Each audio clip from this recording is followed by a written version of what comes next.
બરફથી ઢંકાયેલા ઊંચા પહાડોમાં એક અનોખી દોડ યોજાઈ।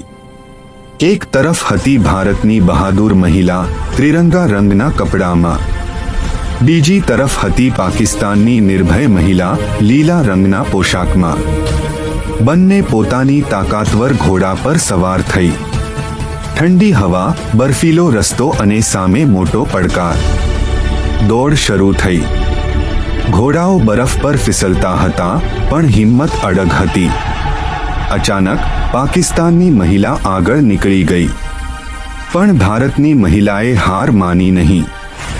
તેણે પોતાના ઘોડાને પ્રેમથી થપકી આપી અને ગતિ વધારી। છેલ્લા વળાંક પર ભારતની મહિલા આગળ આવી ગઈ। જનતા તાળી વગાડવા લાગી। ફિનિશ લાઇન પર પહોંચતા જ ભારતની મહિલા વિજેતા બની। બંને મહિલાઓએ એકબીજાને સ્મિત સાથે અભિનંદન આપ્યા, કારણ કે આ દોડ હતી દુશ્મની નહીં, હિંમત અને રમતગમતની।